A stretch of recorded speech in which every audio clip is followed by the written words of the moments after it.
be emailed out to those who registered on our Eventbrite page. So to quickly introduce our speakers, Christy Tabai recently supported Hurricane Maria response efforts in Puerto Rico, facilitating the Children's Task Force and identifying partnership opportunities for longer-term recovery with Save the Children. From 2012 to 2017, she was the Gender Senior Specialist for TOPS, a global knowledge management program focused on food security. Audrey Anderson is the Technical Program Director for the Bridge program at Mercy Corps, which focuses on strengthening the integration of gender into 6 resilience-focused programs across 3 countries.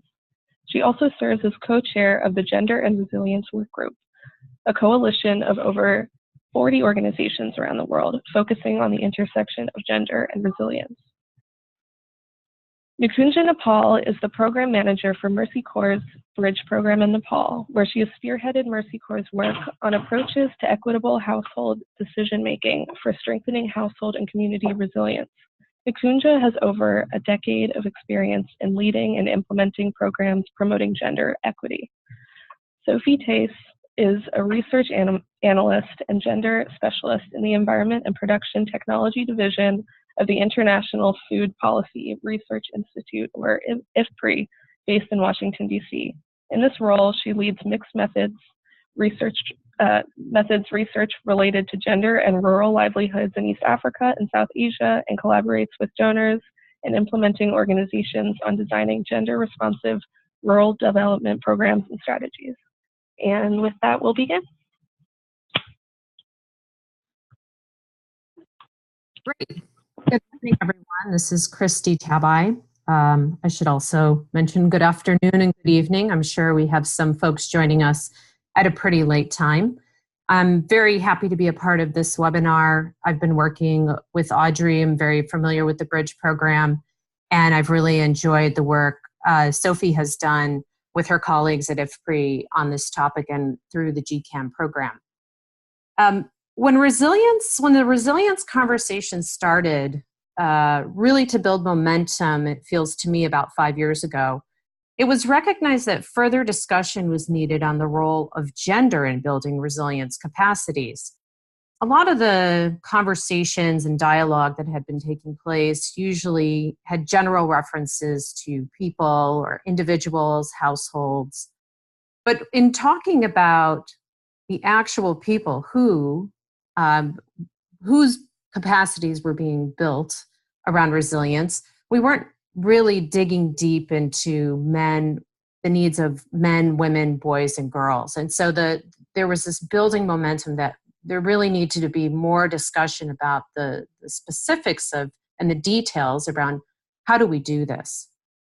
So I want to kind of take a few minutes to think about our own experiences, because it's really easy to talk about gender in general terms, but the truth is gender is a very personal issue.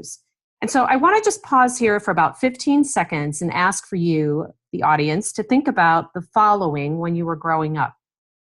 Who cooked the meals? Who cleaned the house? Who drove you to school or sports activities or church? Who managed finances in the home, or rather who paid the bills? And who had the money to pay the bills? So just think about who was doing what in your household as you were growing up.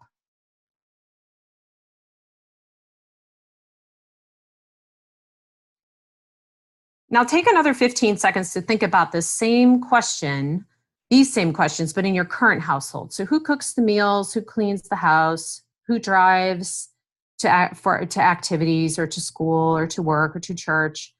Who manages finances in the home, and who has the money to pay for the bills? And these two pictures could be very different, or there could be some similarities between them. And when we think about discussing gender in terms of gender in resilience, we bring a lot of this personal experience that we've had into the conversation. It may not be explicitly shared or stated, but it probably is a driver of the conversation, our experiences are. And the exact opposite could be said as well. We don't necessarily talk about gender or bring it into the conversation because it may go against the beliefs of those we're actually having the conversation with. And this is why conversations on gender may at times be perceived as one-sided or biased. We see the situation from one perspective, either male or female, based on experiences, personal experiences in our own households, but also within the professional world. And even as men and women, so even the women I know and grew up with and currently work with, we often have very different experiences. At a workshop once in Bangladesh, I was sitting at a table and we were doing some group work, and there were 4 other men at the table, and we were all discussing who managed household finances. And each person had a different story of who paid the bills and who had access to the bank account. And even though there was kind of, a common, that I was chatting with 4 men, and they were each having they each had different experiences of, well, my wife and I, we talk about decisions in the household of how money will be spent.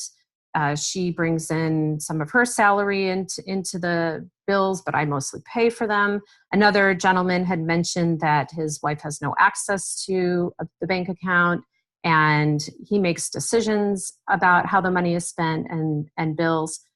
But they all had different experiences. So if we're thinking about resilience and gender norms, it's very unique and different. And so trying to design programming around those differences can be challenging, but it's also something that is necessary in order for us to see the results.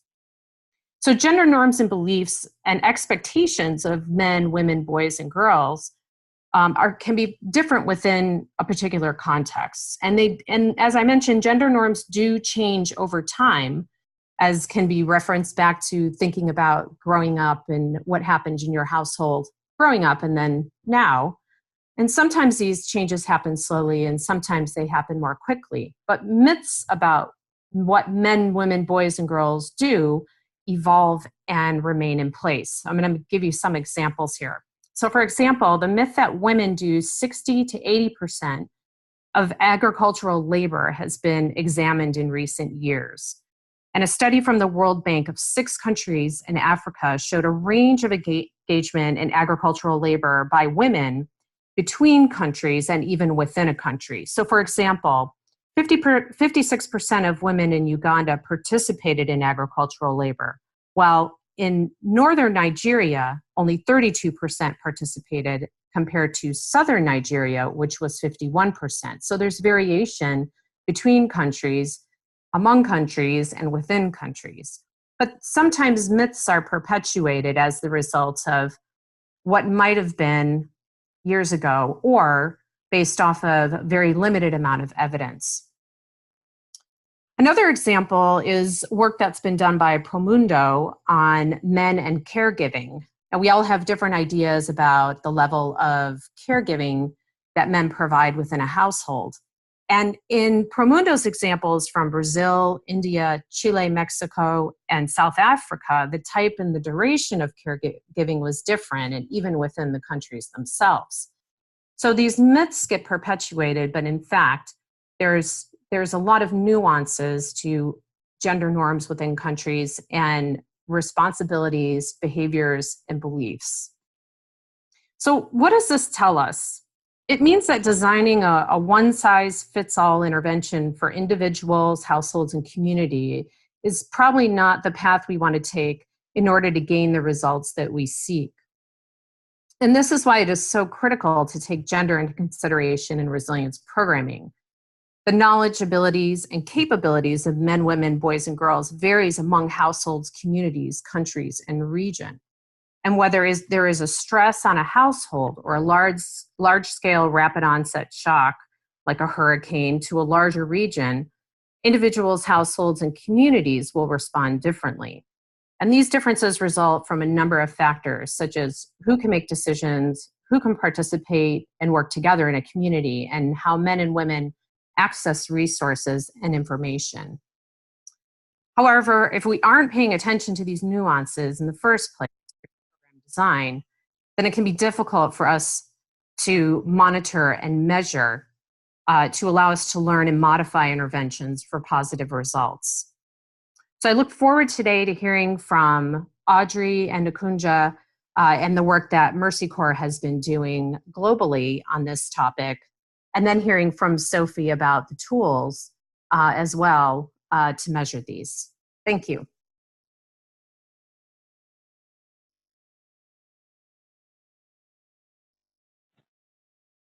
Thank you so much, Christy. That was a fantastic introduction and really helped to tee up a lot of the conversations that we'll be having today and discussing really just this pathway that we've taken to trying to take some of these issues and topics around gender and resilience that can be so nuanced and so context specific, and really bring that down to how do we apply these important topics to our work, but learn and adapt across different contexts with different gender norms and different needs regarding to resilience building.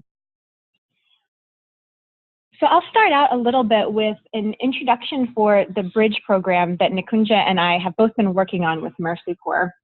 And this is it's a unique program that focuses primarily on capacity building. It's been funded by the Margaret A. Cargill Philanthropies over the past 2.5 years, and it's coming to a close this month. This program looks specifically at increasing Mercy Corps' understanding around the intersection of gender and resilience, and specifically our ability to deliver programming that integrates gender in order to more effectively achieve different target well-being outcomes, even in the face of natural disasters and climate shocks, which we all know are coming more and more. So we've worked in partnership with 6 programs across 3 countries, Nepal, Niger, and Indonesia, throughout 3 phases. So in the first phase, the assess phase, we worked with these programs and conducted gender and resilience assessments. In the act phase, we developed and implemented action plans to address the gaps identified in the first phase. And in the final phase, learn, which we're wrapping up right now, we've consolidated learning, conducted research, and developed toolkits to share what we've learned.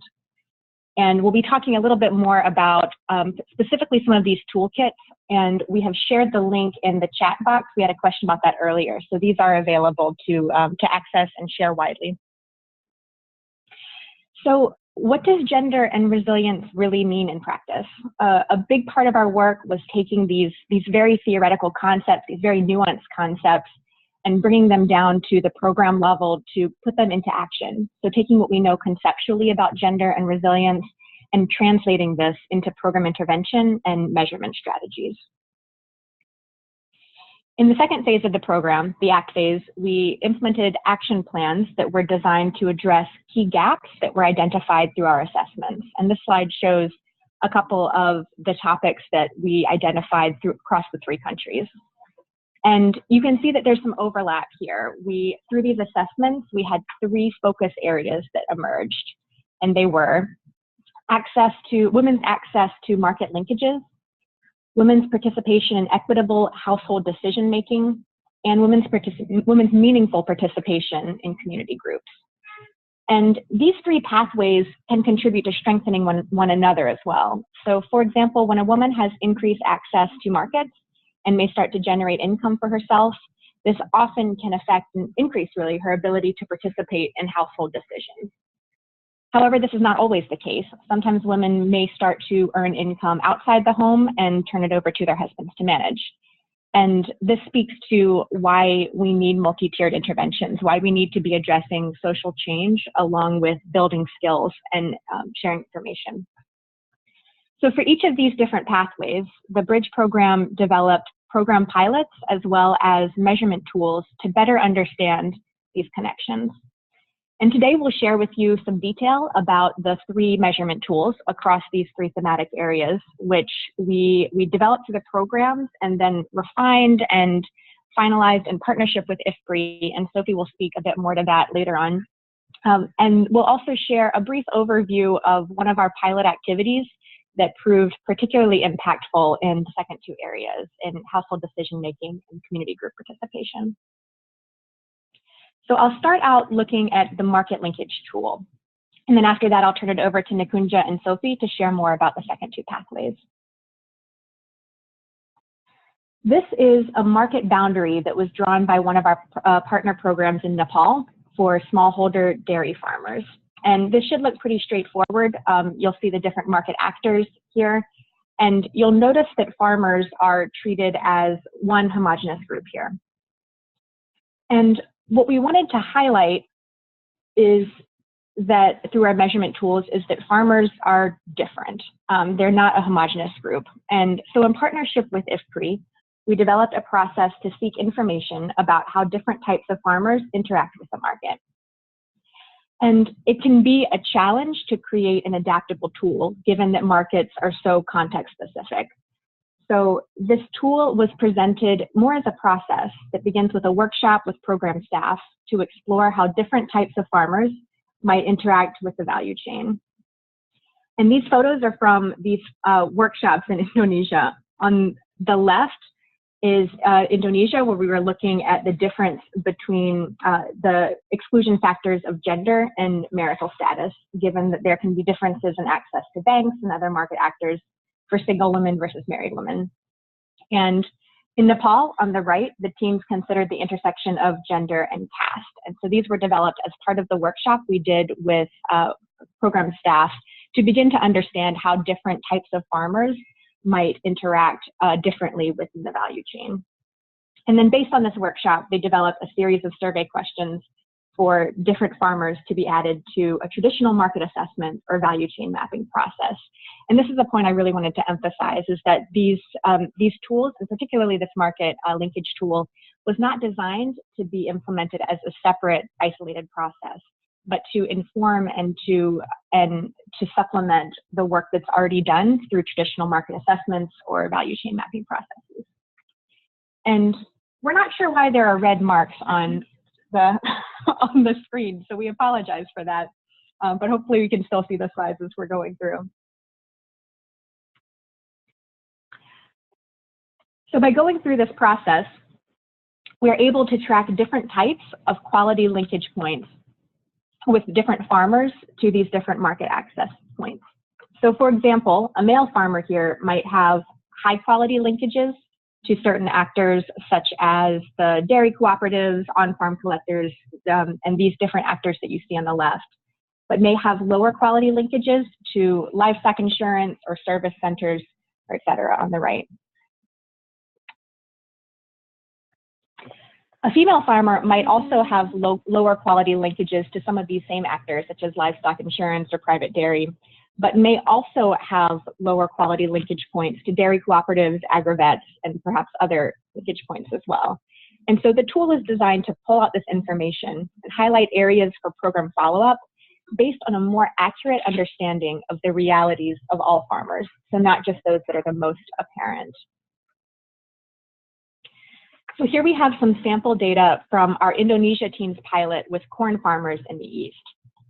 One question that they asked as part of the survey that they added to their market assessment was, to whom do you primarily sell your corn? And you can see in this that women are much more likely than men to use middlemen, while men are much more likely than women to use more formal companies. And in fact, the percentage of men who use middlemen are so low that this might have been missed altogether as a market actor, while these the middlemen are used by more than a quarter of women corn farmers and are actually quite important actors in this process. We also looked at market actors that the farmers chose not to work with, so we could understand where there were issues with certain actors. Interestingly, these answers were very different for men versus women, as you can see. So overall, what we produced with IFPRI and what's available on the link that we've shared already is a guide for this process to walk through the workshops with staff, along with a sample survey questions that can be adapted and adjusted for different types of market actors. Before I turn it over to my colleague Nikunja to share her experience with the second two pathways, equitable household decision-making and participation in community groups, I wanted to briefly go over the causal chain that we developed through cross-country research to illustrate how one of our pilots, which she'll talk about later, contributed to strengthened resilience to climate and ecological shocks through addressing these two pathways. So really, in short, why did we focus on these second two pathways of household decision-making and community group participation as a resilience strategy specifically. And so you can see there's quite a long causal chain in some places, but we realized through gender and resilience assessments the importance of addressing some of these underlying issues in order to unlock the value of programs to be more effective.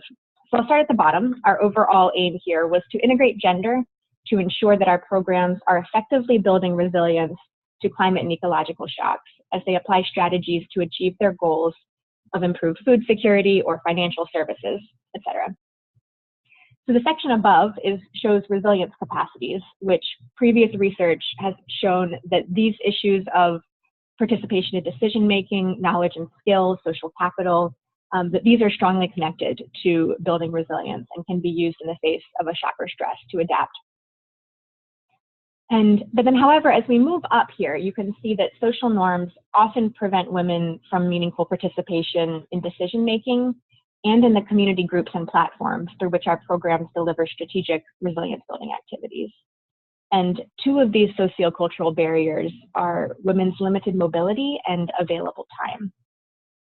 So what Nikunja will share more about is how their team developed a pilot called the Household Dialogue, which you can see at the top here, that contributed to shifting behavior around several different issues, around men's respect for women and valuing of their opinions, around women's confidence, men's trust in women outside the home, and sharing of household chores, such that these barriers to participation in these activities were broken down. So in essence, this approach unlocked the value of programs' activities for populations that were often excluded. And with that, I'll turn it over to Nikunja to talk a bit more about the Household Dialogue activity and the other two tools that we developed to measure participation and decision-making. Thanks so much. Thank you, Audrey. Hi, everyone. This is Nikunja, connecting from Kathmandu. So thanks for that excellent intro, because when Christy was talking about, like really getting into the household level to talk about, who does what, who controls what, that's exactly what we wanted to see. And our assessment already showed that, women were not, one, they had a disproportionate burden of household chores, not rocket science, we all know that, but still our assessment showed it. And then secondly, their participation in the household decision-making process was quite limited. So they were making decisions on, smaller very household level decisions like, what to cook for dinner, or like whether to buy some chickens or pay fees for the kids, but not in larger household decisions that would actually contribute, especially, to resilience to natural disasters. So these two things we wanted to address through the Household Dialogue activity. So what did we do? We went, we selected these communities that our resilience partners were working in, and we selected households in a given community, about 40 households in one community, and we invited husbands and wives to participate in this program. Normally it was a man and a woman from the families, but in Nepal families are bigger, joint, sometimes also men have moved away for earning an income. So there were certain cases where there were only women. So the participation of women was slightly higher than that of men. But from most places, we invited men and women, couples, and they did come very happily. Prior to doing the community mobilization, we developed a curriculum that addressed a lot of household chores, household gender norms, decision-making processes, and how these, the patriarchal systems had an effect on discrimination. So, how all of these practices that we were doing, that we were taking for granted, that we were saying this is women's role, this is men's role, are inherently discriminatory in nature, and not just against women, also against men. So we also got the discussions going in the communities about how patriarchy harms men and how limiting it makes their world. So those were the major things in the curriculum. Apart from that, we had also like household finances and how do you make joint decisions in households and topics like that. So we had trained facilitators, community facilitators on these skills, as well as community facilitation skills. So we conducted trainings of trainers. And then they went out into these communities where we had selected 40 households. And in one group, we invited only 10 households because we wanted it to be an intimate enough group of people who were interacting well and had good discussions. So these community trainings lasted about 3 days. Sometimes we had to adapt our times and, have shorter days, but, a longer time frame. So after the initial training, the last day of the training, each household developed this action plan on what they were going to improve in terms of, household sharing of household roles and responsibilities and decisions around that in their own household. So like, some people might say, husband, a lot of them did say husband helps in the kitchen. And then there were other things like, women participate more outside, let's say, in community groups and the savings and credit groups, or, community disaster mitigation groups, or, so they made action plans like that. And so after the action plan was made with the facilitators, the facilitators did individual household visits. So they went from house to house for 6 weeks. So each household got 6 visits from the facilitators, and in each visit they pulled out the action plan, they sat around with the participants of family dialogue, and then they discussed about what the improvements were in that particular week on the decisions that they had taken. And along with this, so 6 weeks of follow-up, and at the end we did a debrief in each community where we ideally tried to bring together women in one focus group, men in one focus group, and a joint one. So that's how we closed the loop, we concluded the program. But at the same time, what we also did was, this program was accompanied by some support in terms of market access activities. And Audrey's already talked about, how we assessed, women had very different relationships with market actors. So what we considering women as primary participants, let's say, in these in this activity, the facilitators discussed along these 2 months that they were following up with each household, is there anything like income generating activity that they would like to be involved in, either individually or in a community basis? So they expressed their need, and we did provide support in most cases. So close to 80 to 90% of household dialogue participants also got support in terms of what they wanted to do in income generation. So some of it was very individual, like providing subsidies for cows and chicken and sewing and things like that. And some were very communal in nature. Community in nature, in a sense that some communities wanted a collection center for their veggies where they could, collect bigger amount of veggies and have better bargaining power with the agents. So those kind of optional activities that we conducted in Nepal, whereas the ones that you see on the screen, religious leaders training, the learning days, those were conducted in Niger with a slightly different approach, but a very, very much similar activity. So after that, we saw quite a good, anecdotally, yes, when we went to visit the communities, everyone told us what a great program this was, and husbands started working at home, and we could see a lot of evidence of that, and women and men were also very happy about this, to the point that one of our colleagues in West Nepal called it kind of like the magic bullet, and she said we all want it in our homes as well. But at the same time, I think it just brought to the forefront for everyone to understand. I think primarily inviting men was a very, very good idea. We weren't very sure. This was, as you all know from this webinar, that it was a pilot, and we weren't too sure about how men would react to our respond to our inviting them. They did come. They were very engaged, and they were very happy to be invited. So there was a lot of discussions. Very, very passionate discussions about gender roles in the households in these community trainings, because it was very relevant and very touched everyone very closely. But I think eventually it allowed them to understand the discriminatory nature of what had been taken for granted so far.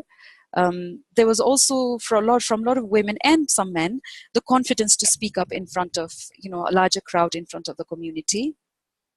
There was also men's realization that what they had thought women do at home was very different from the pictures they were painting during the trainings of what they do. So they could actually concretely see the evidence, whereas this discussion had never taken place before.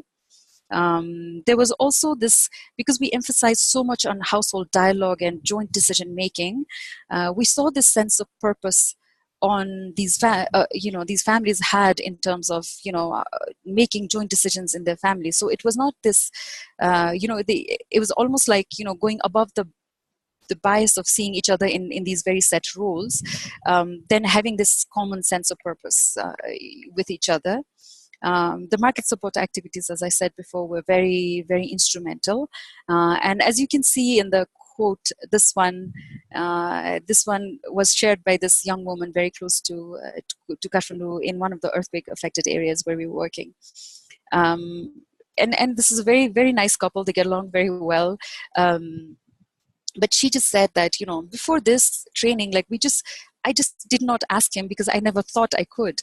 And, essentially now I asked and he did it. And this is just amazing, I have so much more time now, in terms of what I can do in the household and how I go and attend other activities outside my home. So all of this, I think, were the results that we saw after the family dialogue activity. That's why we were very excited about how this pilot did go very well.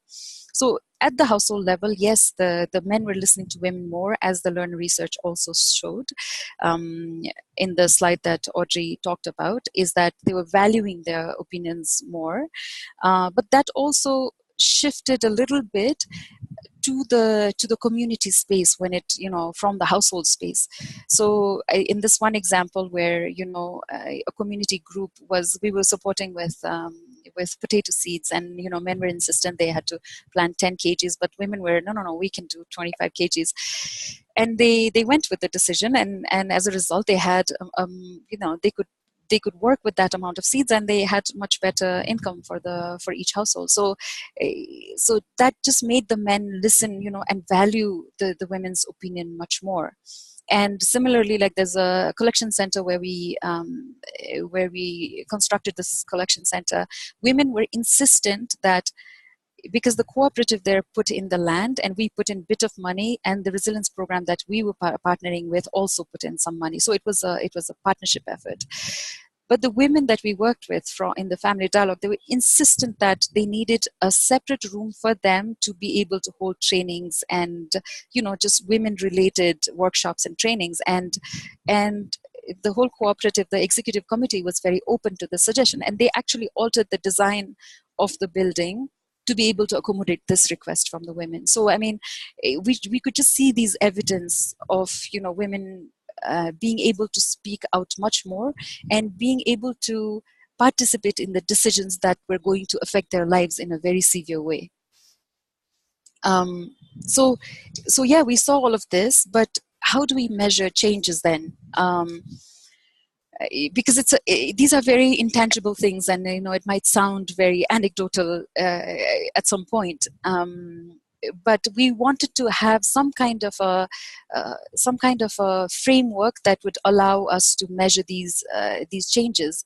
And parallelly, when we were working with designing the community interventions and going to the communities, we were also working with IFPRI and other resources from within Mexico to design a scale, a continuum, where we could put more or less, these instances that we were seeing in terms of, behaviors around decision making. So we came up with this scale eventually. So we have this, secrecy where where women are much more, and even men, like where there's the decision making is very segregated and not shared, between the spouses. There's also this permission thing where in a lot of the cases women need permission from men to exercise larger decisions, let's say. There's this consulting aspect of it, where they would consult each other and they would take some input.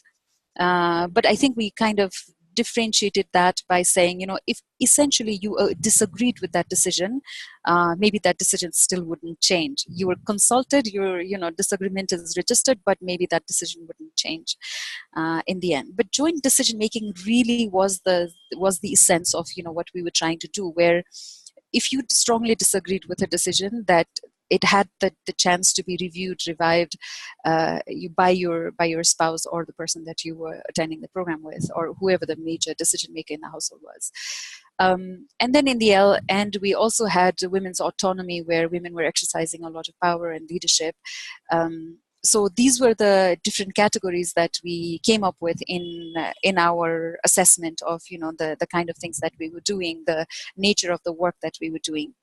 But there were also this idea of having a conducive environment in order for this to happen. So there's an enabling environment in terms of women having knowledge and skills, and men also, motivation, the financial stability to do these things. There is but we understand, because decision making is not just in the communities that we work. It's also in our households, and we understand the very overlapping and very fluid nature of the decision making, right? Because it's not like we can categorize all of these decisions in neat categories like this, but we do need to acknowledge that basically a bit of a gray zone between all of these categories. And so this kind of scale is a suggestive, it's a suggestion for organizations or programs wanting to have a measurable or a framework for measuring decision making, but it really should be adapted to the decisions, to the area that you're working, to the geographic context, to the cultural context that you're working with. So we can't make this a very linear understanding of decision making. So that's kind of our disclaimer. And a bit later, I'll talk about how in Nepal also we had to adjust the scale to a little bit different model. But before I get into that, I want to show you some data from our colleagues in Niger, where they've measured two. First decision, as you can see here on the screen, is the decision to sell agricultural land. And you can see that, husband decides has gone down a little bit after the intervention. Husband consults, informs has stayed the same. Wife decides has gone up a little bit, and wife decides has actually completely disappeared. But if you see a little bit above at the title, this is a decision to sell agricultural land, and it's a pretty major decision in any household, anywhere in the world, more so in rural communities where we work. And the time frame that we have this decisions, changed is very small. It's from June to August, so it's no surprise that these graphs haven't changed too drastically. Now let's go on to the next decision that the Niger colleagues have shared. In this one, you can see a bit more significant changes in that sense, where husband and wife make joint decision, and you can see the yellow bar is way high, and wife decides is higher up. And this is a decision regarding the wife to own a cell phone, which is maybe more, I don't want to undermine the importance of this, but a bit more trivial than the families trying to sell the agricultural land. So it also depends on the nature of the decision that family is making at that particular time. So coming back to the Nepal case in Family Dialogue, we had the decisions made. So all of those anecdotal stories that I was telling you about earlier, when we measured it in those scales, first we had to modify the scale to have only 3 categories, where we had a segregated category where the decisions were secretive, but even when they were not secretive, they were just followed this gendered pattern of decision making. Like I was saying earlier, very small, related to very close to the household kind of decisions were being made by women, and outside of the home, more community related, bigger financial decisions were being made by men.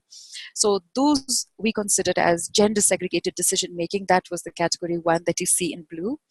The partially shared ones were the consulting types, where each other would consult, but didn't quite get the to the full completely shared one. Completely shared one were essentially, almost with disregard to the gender norms that had been established before, they were doing things in these spheres that were outside of what was generally considered male or female. So that's why we could see that some 86%, 83% of the households before in our baseline had changed to 4% in our end line. Please keep in mind this is right after the intervention, although it did run for 2 or 3 months. And then joint decision making, we could almost, even if you see 0, there are a few numbers there, just in terms of the magnitude, it shows 0%, had risen to 86%. So that's a quite significant data, and a good success of this program in case of Nepal. Now, just before I hand it to Sophie, I just want to quickly talk about the community decision-making aspect of this program. So the third pathway that we had identified was for women to have a meaningful participation in community groups, for mostly women and marginalized groups. In the context of Nepal, we have caste groups, and so there's a hierarchy of caste, and caste considered lower or indigenous groups are normally at the lower rung than the higher caste groups. So that's who we were looking at when we were looking at the meaningful participation in community groups. Now, for this, we developed a tool for also some similar kind of continuum. This comes with a big tool, like something that can be used, and it's on the website. You can take a look at it. This is basically a bit of an observation tool where a trained facilitator goes to a community meeting when it's taking place, a regular meeting, not something that we call. So let's say if it's a cooperative meeting, then it has to be their monthly meeting, or if it's a community disaster mitigation group, then it has to be their monthly meeting. So a trained facilitator will go to these meetings, make him or herself quite invisible, like sit on the very side and observe how the meeting goes. So there's an aspect of it where we collect data on the membership of the group as well. But then there's this whole aspect of observation where they estimate how much time men speak, how much time women speak, whether women are present or not. Secondly, whether they get to speak or not. Thirdly, whether what they say gets into the larger discussions and decision-making process or not. It's not necessary that everything that every woman says has to be turned into a decision, but it has to be at least considered as a point of view. And essentially, what kind of decisions are made? Does that ignore what women were speaking like? So there's this whole observation questions that the tool gives. And in the end, depending on the different assessment, in terms of the presence, in terms of how meaningfully they participate, there's also a part where the facilitators observe the space that they're operating in. So like in terms of who sits where, if the food is served or not. In Nepal, like untouchability is a big problem, who cooks, who serves, whether they eat or not. So all of that also goes in the observation section. And essentially, in the end, we categorize these community groups into these categories. And like I said before, also for these categories, these are not written in stone. There's a lot of overlap. But for us to be able to assess and design our programs, it was very helpful. So there's absence where there's no women, basically. They're not members, or the very, very few don't speak up, they're not listened to. And then there's present but not participating. There's a limited participation. Meaningful participation is where they have a strong presence, they can they voice their opinions freely. They're not coerced. They feel very comfortable doing this. And then there's a leadership section where women actually lead these community groups and have a lot of say, or it could be marginalized groups as well. So we did this exercise with 13 community groups that we were working with in Nepal. And actually, I don't have very significant results to report. There's only one actually moved the scales, one of those groups. But certain things also limit this kind of assessment because, let's say if there were no women in the executive committee, and even if they make a pledge to involve more women, that cannot happen until the next election that is scheduled for that particular group. So there are very time limiting factors. But on the positive side, we did see a lot of positive signs, how even if they didn't move the scales, there were a lot of increased voice sharing, increased just giving value to women's opinions in these groups. So we saw that in the 13 community groups that we worked with. So those were the two tools that we, along with the market network linkages tool that Audrey talked about, that we adopted in Nepal and that we closely observed. So before I turn it over to Sophie, there's some resources there that you can find on the web link. And I'm very happy to talk about this experience. We're very happy to have implemented this program. So thanks for joining me. And if you do have questions, please do ask later. I'll be happy to answer what I can. So thank you very much.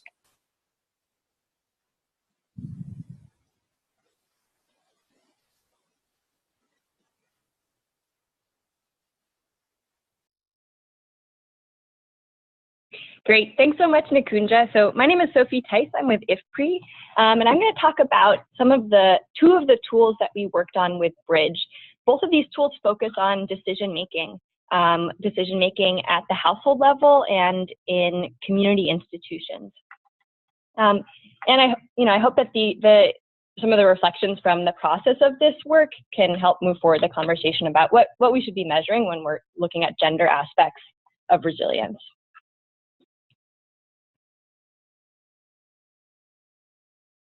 So 3 questions that I want to address in this presentation.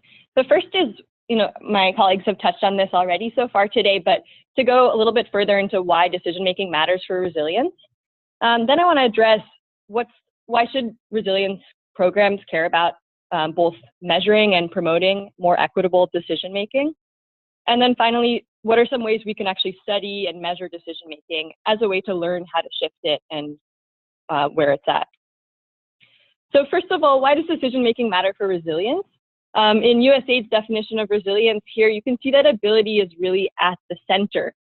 What goes into ability? These are things like resilience capacities, but also very much decision-making power is a key aspect of ability. People need to be able to negotiate for their preferred responses to shocks and stresses. And this requires negotiation, often within households and within their communities. We care about this because people within communities and even the same household don't have the same preferences, knowledge, or power. So the outcomes of these decisions often perpetuate gender and social inequalities.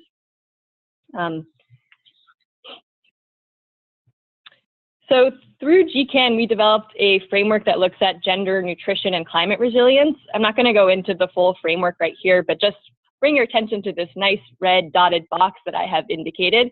That's showing how we conceptualize decision-making in a process of resilience.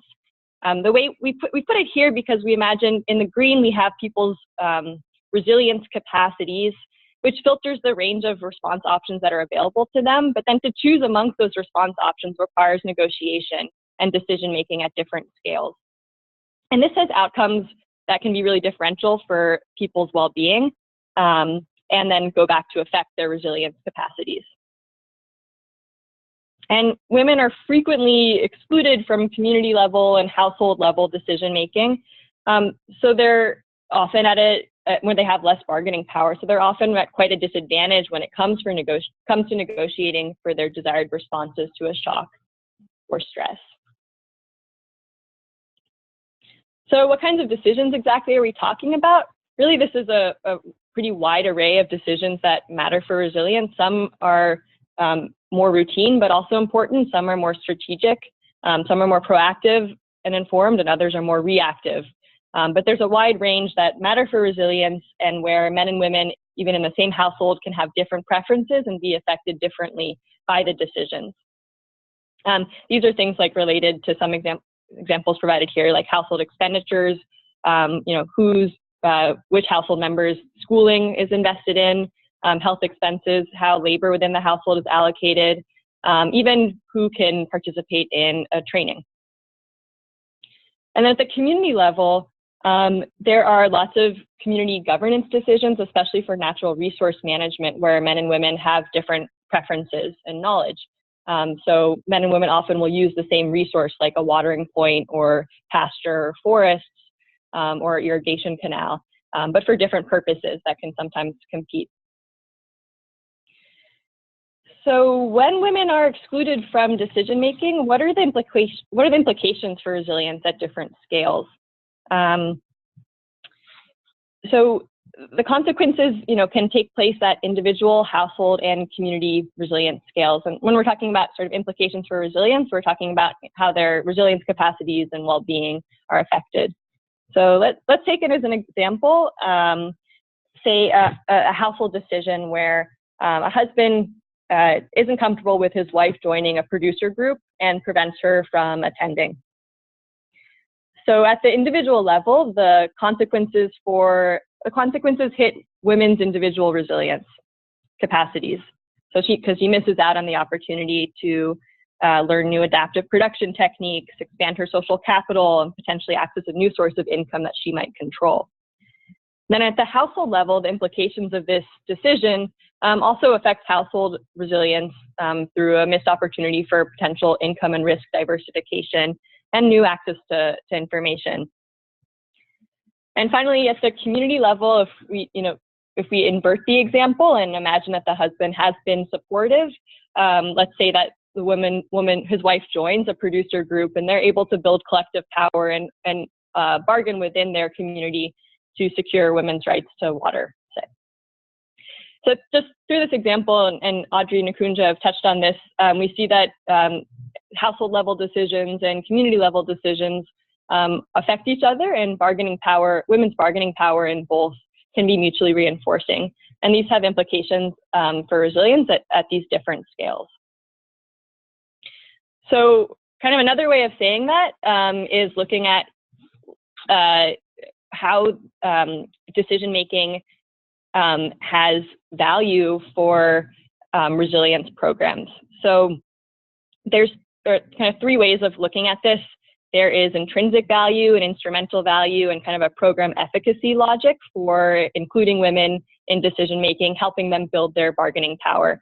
The intrinsic value is really that more inclusive decision-making, women's bargaining power can help women strengthen their resilience capacities, avoids harm to their well-being, and supports their agency. There's also this instrumental value for resilience. So at higher scales, if you include women in these household and community decision-making, this can really leverage their contributions to resilience at different scales. And then through program efficacy, actually understanding the process of decision-making can provide some very important insights that programs can then respond to make sure that women are able to participate and benefit from programs, and figure out how they can secure the support of spouses and gatekeepers. Okay, so let's talk about the two tools. I'll first talk about the household decision-making tool. This measures the agency of women in household decision-making for different decisions that are relevant for resilience. And the first part is kind of a standard questionnaire asking about a wide range of decisions, how a wide range of decisions are made that are relevant for resilience.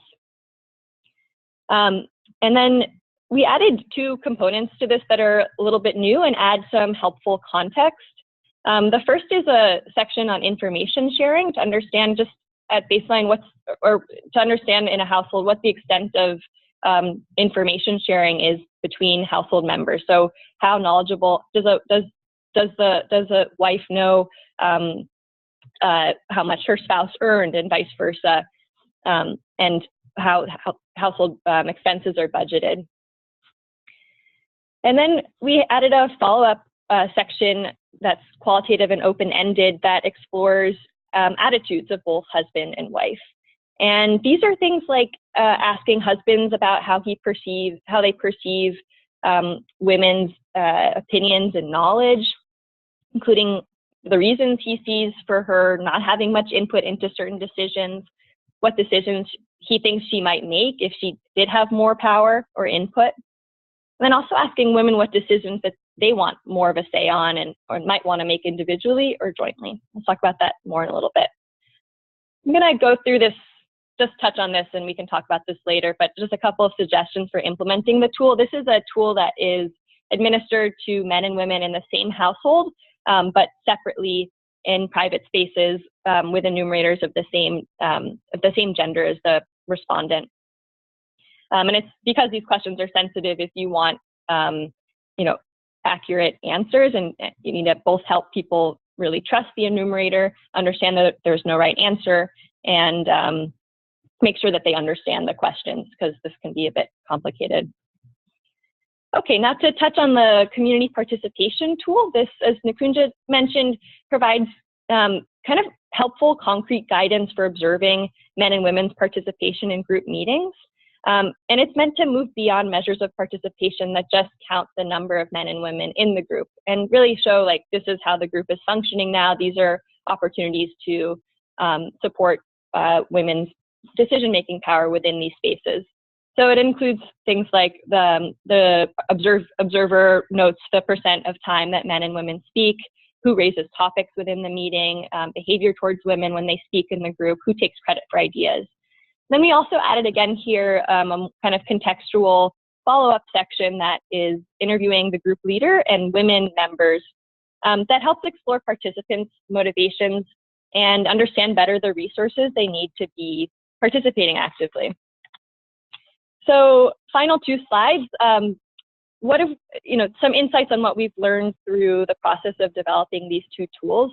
I think, they're similar in many ways because they're both looking at barriers and enablers of women's participation. And in both cases, I think we realized that contextual information can provide really important and useful insights for thinking about how interventions might build on build on the openings that do exist and deal with challenges that are there.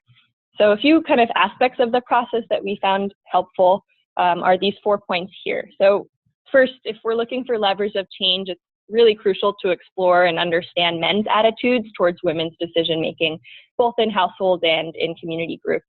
And this, provides information that can then directly inform a household dialogue intervention or gender training.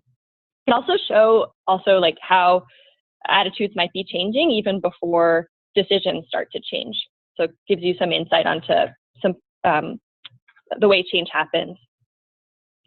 Second, information is really powerful, and access to information can suddenly put a decision on the agenda when before it was off limits for discussion and not considered a decision at all. Nikunja told me about an example in Nepal where Mercy Corps encouraged transparent household budgeting, and women were suddenly able to see what their husband had been spending on, and that created an opportunity to actually discuss things like his, how strategic his personal expenses are on tobacco and alcohol. Then the third point is, this question comes up sometimes, what's the best kind of decision making? And this is clearly really contextual. I think sometimes when we're working towards cooperative joint decision making, but we have to know what the starting point is and think about who wins and who loses by changing that type of decision making. So especially in strained relationships, women might really want to make decisions individually rather than jointly for decisions such as, women might have a savings account that she wants to keep secret from her husband, knowing that if he knows about it, if he finds out about it, he might demand access to it, and it could, threatens her backup option in case the relationship doesn't in case they separate. And then on the other hand, for some decisions that women make individually, they might actually prefer to make those jointly if they could. And those might be decisions like involving her husband more in childcare decisions. So it's really important, tools like the household decision-making tool can characterize what the starting point is, where people want change, and then move towards that direction. For the community participation tool, what's the best kind of decision-making for women in community groups? I think through this work, we realized that it was important to ask about why women, what their motivation was for participating in these groups, and is their participation fulfilling that purpose? It's really important to understand women's aspirations and how the potential benefits of participating outweigh or don't the costs. And there are real costs to participating in community meetings and groups. It has to be really worth their time. They're quite busy, and there can also be risks to safety or to relationships to travel to meetings to participate there, and to arrange for chores and childcare duties to allow them to participate. And so figuring out which of those things is a barrier to women's participation is can help support their power there. And then the last thing is that we need to pay attention to things that are not considered a decision also. So there's a lot of aspects of inequality that affect women's bargaining power and status and safety that are not a decision, that go beyond that. So those are things like gender-based violence or mobility norms. Those, again, these are not things that can't be discussed, but they're not perceived as a decision right now. And they need to be addressed and might not be picked up in this household decision-making tool. Okay, finally, here are 3 take-home messages that I hope to spark discussion with from our work with Bridge. First of all, bargaining power within households and communities is a really key aspect of resilience that we might not be measuring enough. And if we care about gender differences in resilience, it's definitely something that we need to be paying attention to. It's also a key aspect of gender inequality where women need bargaining power, but they don't have it. So they need it at both the household and community level to build resilience. Second, for resilience measurement, we need to be really careful to recognize that household level resilience what it reflects is household decisions and the preferences and knowledge of the people that are powerful within those decisions. It doesn't necessarily reflect individual resilience, and it's crucial to see where there might be trade-offs within there. And finally, I think, we think there's a lot of promise to studying, investigating, measuring decision-making dynamics because this provides us with useful entry points for understanding how to promote more equitable decision-making for resilience. And with that, I'll turn it over to you. Okay, great. Thanks so much. All right, thanks so much. This is Audrey again. We've had some great questions already that we wanted to jump into. First, we've had a couple questions about sharing the tools and the research, and they are available. The website where you can download them has been shared in the chat box, and we'll circulate that after the webinar as well. And then we've had a couple of questions about the community group participation tool within the chat box. And first, just to clarify, the community group participation tool was not used as part of a focus group that we created. It was used as an observation tool for existing community meetings. So we had enumerators who would attend the meetings and use this as a tool to notice or to really categorize what they were observing during the meeting as far as interactions. So it was, we tried to make it as much of an organic process as possible so that we could observe actual behavior and then use it as a participatory tool with the community groups themselves. And then we had another question, and Nikunja, I wanted to turn it over to you to answer this question in a sec. The question is, was the nature, the type of group, the objective of the group of these community groups studied and taken into consideration? And thanks, Audrey. I saw the question. It's Yeah, a part of it is related to the regulatory framework in Nepal. INGOs cannot implement programs directly in Nepal, so we have to partner with local partners, district level, as well as community level partners in order to implement any program. So because Bridge was a very unique concept and it was already decided that it would work with 2 other resilience programs of Mercy Corps, they already had selected the community groups, all the local partners that they were going to be working with. So in terms of selection of community groups as such, we had no say.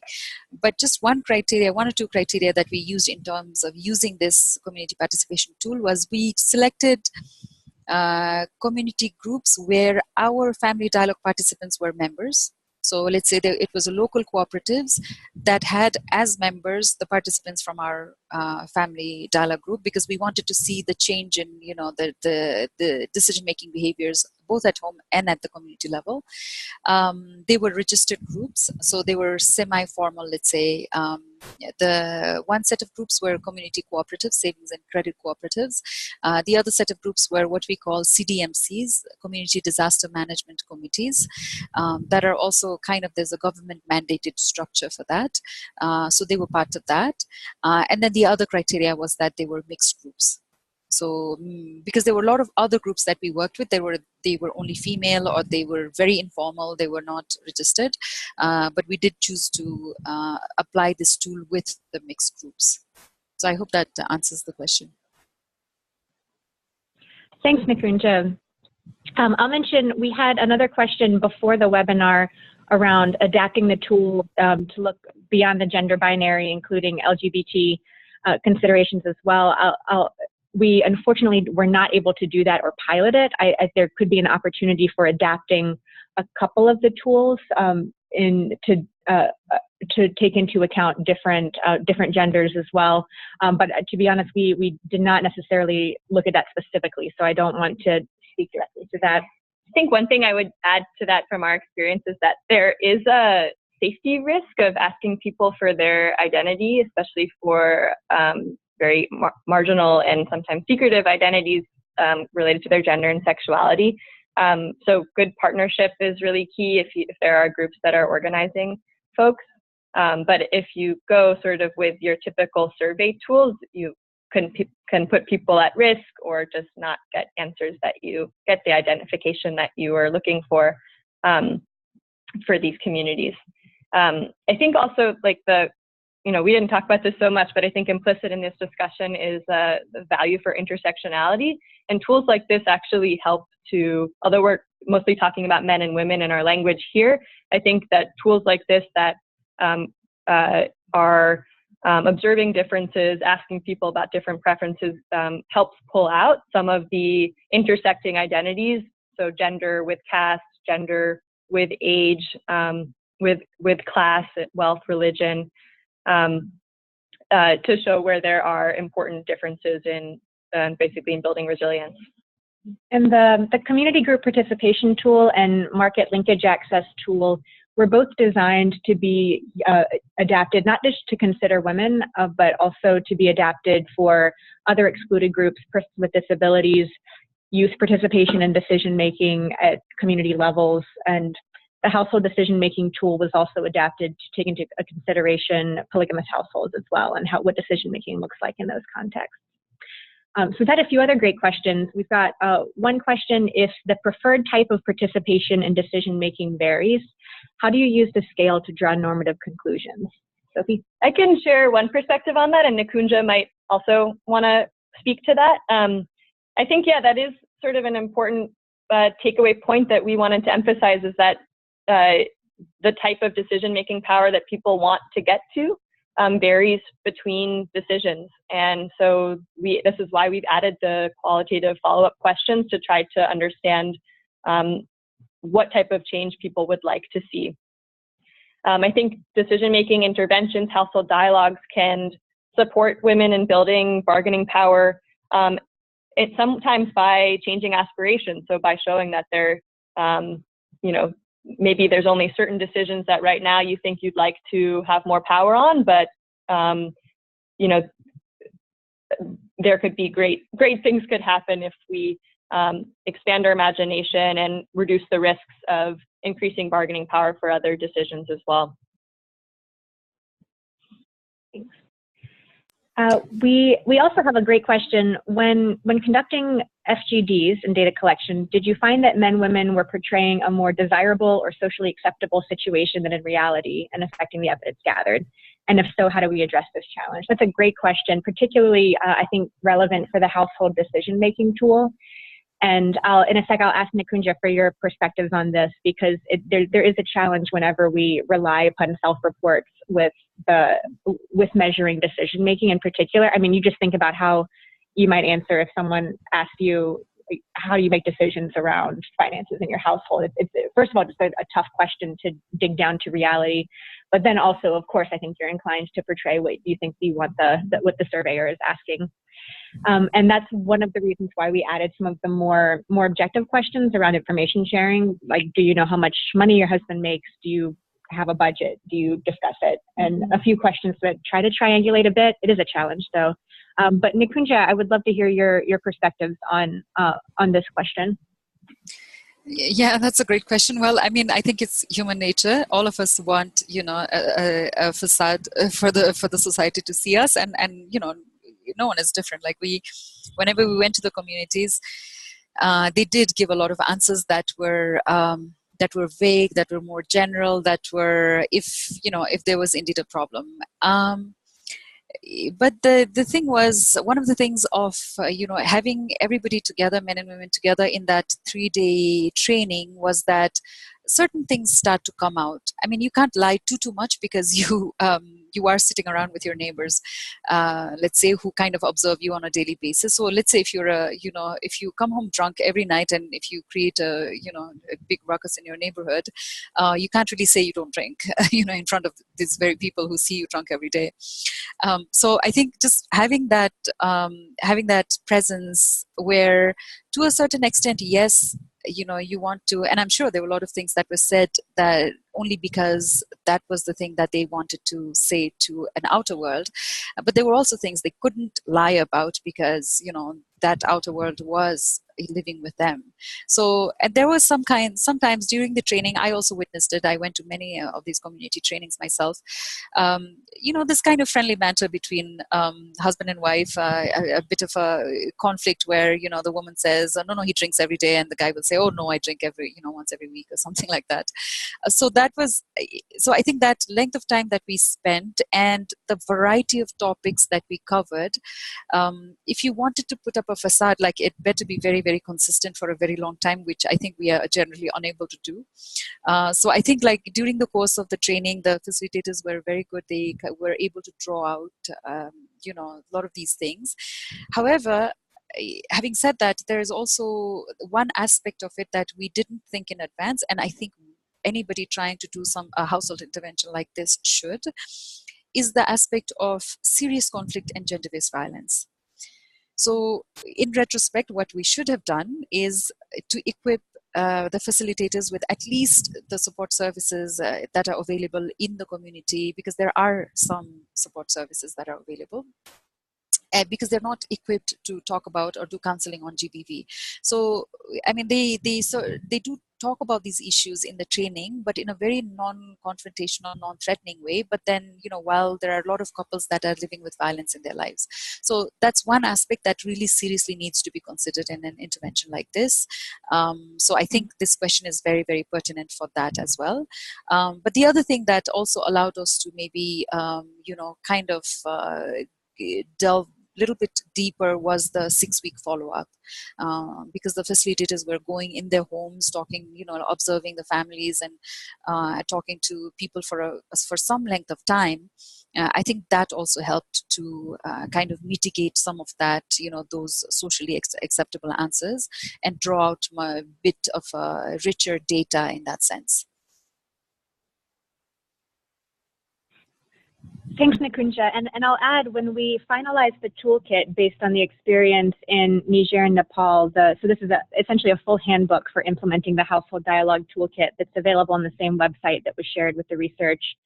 We did add a module on gender-based violence and referral systems, so to ensure that the facilitators were trained in understanding what to do if they witnessed something, and were connected to local services that are available for referrals as well. So that was an important learning from the pilot and something that we included in the toolkits as well. And feel free to continue asking questions in the chat box. We've got a great question. I see the opportunity for adding transformational values in addition to instrumental and adaptation ones, by how the gender-based power dynamics at the household and community levels are challenged for the sake of deploying resilient capacities in the system.